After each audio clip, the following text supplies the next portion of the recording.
इस टीचर की अतीत की सच्चाई पता चलने पर स्कूल से निकाल दिया गया। क्या था इनका अतीत बताएंगे आपको वीडियो में। और विदेश का एक ऐसा त्योहार जिसमें सारी हदें पार हो जाती है। और ये बायोलॉजी टीचर बच्चों के सामने अपना कपड़ा क्यों उतारने लगी और इसके पढ़ाने का तरीका देख आप कहोगे कि भगवान ऐसी टीचर सबको दे। और किन्नरों से जुड़ी कुछ ऐसी बातें आपको बताएंगे जिन्हें जानकर आप हैरान हो जाएंगे। और एक ऐसा देश जहाँ पर शादी में मेहमानों को बुलाने के लिए दिया जाता है पैसा। मलाइका अरोड़ा और अर्जुन कपूर की क्या है लव स्टोरी जानेंगे वीडियो में। और हाल ही में वायरल हो रहा किसिंग सीन में कौन है ये लड़की जिसके लड़के हो रहे हैं फैन। और इस महिला ने 2 सिलाई मशीन से खड़ा कर दी 2 करोड़ की बिजनेस। बताएंगे आपको आज की वीडियो में, बस आप अंत तक हमारे साथ बने रहिए। नंबर 1, आज के समय में मलाइका अरोड़ा और अर्जुन कपूर का रिश्ता किसी से छिपा नहीं है। इन दोनों के रिश्ते की शुरुआत तब हुई जब अर्जुन कपूर अक्सर सलमान के घर एक्टिंग की सलाह लेने आते थे। उस समय अर्जुन का अफेयर सलमान खान की बहन अर्पिता के साथ चल रहा था, लेकिन अर्पिता से ब्रेकअप के बाद वे मलाइका की ओर अट्रैक्ट होने लगे। साल 2017 में मलाइका और अरबाज का तलाक हो गया। हालांकि अरबाज का कहना है कि मलाइका ने उनकी बुरी लत के कारण उन्हें तलाक दिया है। मलाइका कभी भी एक एक्टर नहीं बनना चाहती थी, उन्हें बचपन में टीचर बनने का शौक था। मलाइका ने केवल 4 साल की उम्र में डांस करना शुरू कर दिया। मलाइका ने मॉडलिंग और फिल्मों में आइटम सॉन्ग के जरिए अपने करियर की शुरुआत की। इसके बाद वो नच बलिए और झलक दिखला जा जैसे शो में बतौर जज भी नजर आई। मलाइका की उम्र 48 साल हो गई है, लेकिन अब भी वो बिल्कुल फिट और बेहद हॉट नजर आती है। मलाइका मुंबई में योगा क्लासेस भी चलाती है। नंबर 2, दोस्तों शिक्षक को इंसानी जिंदगी में सबसे ऊंचा दर्जा दिया जाता है, क्योंकि शिक्षक वो इंसान होता है जो हमें सही रास्ता दिखाता है। ऐसी ही एक टीचर जिनका नाम गीमा लेयर्ड है, 2016 में ये एक एलिमेंट्री स्कूल में पढ़ाती थी, लेकिन ज्वाइन करने के एक हफ्ते बाद ही इनका पास्ट प्रोफेशन सबके सामने आ गया। ये एक मॉडल थी और अपने एक्सटेंसिव फोटोशूट की वजह से काफी सुर्खियों में छाई थी। अब सुर्खियों में छाने की इनकी वजह को तो आप समझ ही गए होंगे। जब स्कूल में ये बात पता चली तब इन्हें स्कूल से निकाल दिया गया। हालांकि ये स्कूल में नौकरी करना चाहती थी, लेकिन निकाले जाने के बाद ये पूरी तरह से मॉडलिंग की दुनिया में लौट गई। आज ये अच्छे ब्रांड के लिए मॉडलिंग करती है और काफी पॉपुलर भी है।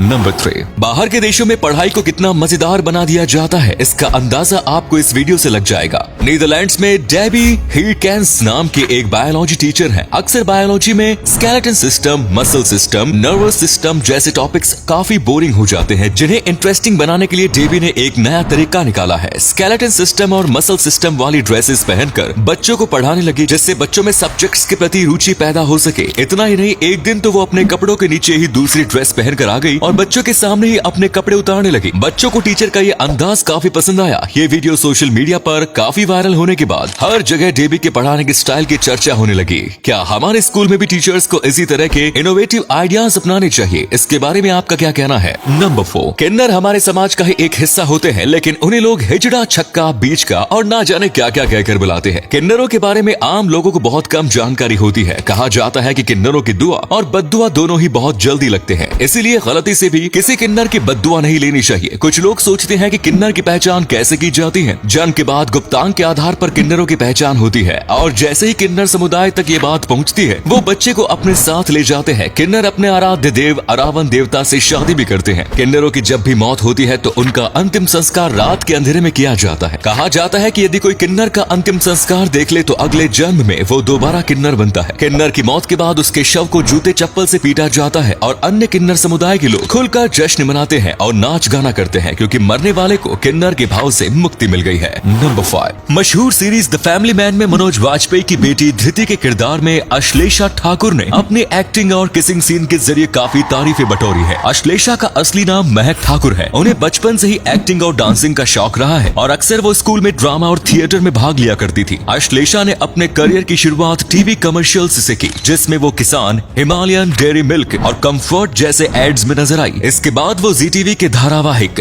शक्ति अस्तित्व के एहसास की में नजर आई और साल 2017 में जीना इसी का नाम है के जरिए बॉलीवुड में कदम रखा। 19 वर्षीय अश्लेषा को डांसिंग का भी शौक है और वो एक बेहतरीन क्लासिकल डांसर भी है। हाल ही में इनका फैमिली मैन की किसिंग सीन सोशल मीडिया पर काफी ज्यादा वायरल हुई। नंबर 6, दोस्तों भारत एक त्योहारों का देश है। यहाँ पर हर दिन कोई ना कोई त्योहार मनाया जाता है। ऐसा ही एक त्योहार होली भी होता है, लेकिन आज हम एक विदेशी होली के बारे में बात कर रहे हैं। इस त्योहार का नाम है मड फेस्टिवल और जैसा इसका नाम है ऐसा ही ये त्योहार भी होता है। इस फेस्टिवल में लोग कीचड़ में उछल कूद करके ये त्योहार मनाते हैं। दक्षिण कोरिया में हर साल ये त्योहार मनाया जाता है। इस त्योहार को लोग कुछ भारत में खेले जाने वाली होली की तरह खेलते हैं। बस फर्क सिर्फ इतना है कि भारत में रंगों से होली खेली जाती है और उत्तर कोरिया में कीचड़ से। नंबर नंबर 7 दोस्तों, अगर शादी की बात करें तो भारत जैसी शादियां दुनिया में कहीं भी देखने को नहीं मिलती। साथ ही साथ भारत में शादियों में जिस तरह से बिन बुलाए भी मेहमान आ जाते हैं, ये सच में काबिले तारीफ होता है। क्योंकि जापान में तो शादी में मेहमानों को बुलाने के लिए उन्हें खरीदना पड़ता है। जी हाँ दोस्तों, आप बिल्कुल सही समझ रहे हैं। जापान में शादियों में मेहमानों को बुलाने के लिए उन्हें पैसे देकर खरीदा जाता है। इन मेहमानों को शादी में आने के लिए पैसे और खाना दोनों दिया जाता है, तब जाकर ये कहीं शादी में आते हैं। नंबर 8 दोस्तों, आप में से बहुत से ऐसे लोग होंगे जिन्हें रेस्टोरेंट में जाकर खाना खाना बहुत पसंद होगा। कुछ लोगों को रेस्टोरेंट का खाना अच्छा लगता है, कुछ को वहाँ की सर्विस अच्छी लगती है और कुछ स्टाफ का बिहेवियर। लेकिन एक रेस्टोरेंट ऐसा भी है जहाँ पर आपको सर्विस देने के लिए इंसान नहीं बल्कि मंकी मौजूद होते हैं। जी हाँ दोस्तों, कायाबुकी टैवर्न एक ऐसा रेस्टोरेंट है जहाँ पर वेटर नहीं बल्कि उनकी जगह पर बंदर काम करते हैं, जो कि न सिर्फ लोगों को खाना परोसते हैं बल्कि करतब दिखाकर उनका मनोरंजन भी करते हैं। ये होटल जापान में मौजूद है और यहाँ के बंदर ट्रेंड होते हैं। इनसे किसी को कोई नुकसान नहीं होता। ये रेस्टोरेंट इन बंदरों की वजह से काफी फेमस है। नंबर 9 फैशन की दुनिया में आज अनीता डोंगरे एक बड़ा नाम है। आज उनकी कंपनी AMD की नेटवर्थ 800 करोड़ से भी अधिक हो गई है। लेकिन ये सफर अनीता के लिए इतना आसान नहीं था। अनीता एक ऐसे परिवार से आती है जहां महिलाओं को काम करने की आजादी नहीं थी। अपनी मां को घर पर सिलाई करते देख अनीता को डिजाइनिंग में रुचि हुई। सन 1995 में उन्होंने अपनी बहन के साथ मिलकर केवल 2 सिलाई मशीन के साथ अपना बिजनेस शुरू किया। लेकिन शुरुआत में किसी भी मॉल या स्टोर में उनके कपड़ों को जगह नहीं दी गई। बाद में अनीता ने अपना खुद का ब्रांड लॉन्च किया और देखते ही देखते उनका ब्रांड भारत सहित पूरी दुनिया में लोकप्रिय हो गया। आज अनीता AMD के अलावा ग्लोबल देसी house of Anita, Anita Dongre bridal couture और अनीता डोंगरे पिंक सिटी जैसे कई ब्रांड्स चला रही है। नंबर 10 आपने आज तक रेस्टोरेंट में खाना खाया होगा, लेकिन ताइवान की राजधानी ताइपे में स्थित ये रेस्टोरेंट सबसे अलग है। इस रेस्टोरेंट का नाम टॉयलेट रेस्टोरेंट है, जिसे टॉयलेट की थीम पर ही डिजाइन किया गया है। इसके अंदर घुसते ही आपको ऐसा लगेगा मानो आप टॉयलेट की दुनिया में आ गए। हर तरफ पूप और कमोड ही नजर आएंगे। यहाँ बैठने वाली कुर्सियों को भी कमोड की शेप में ही डिजाइन किया गया है। इतना ही नहीं, खाने की डिशेस को भी बेसिन और कमोड में डालकर सर्व किया जाता है। कुछ डिशेस को तो तैयार भी पूप यानी लैट्रिन की शेप में किया जाता है। जैसा आप यहाँ पूप आइसक्रीम का मजा ले सकते हैं, कमोड में डला हुआ सूप लोग यहाँ पर पीते हैं। ये रेस्टोरेंट आपको अजीब लग सकता है, लेकिन अपने यूनिक कॉन्सेप्ट के कारण आज ये काफी फेमस है।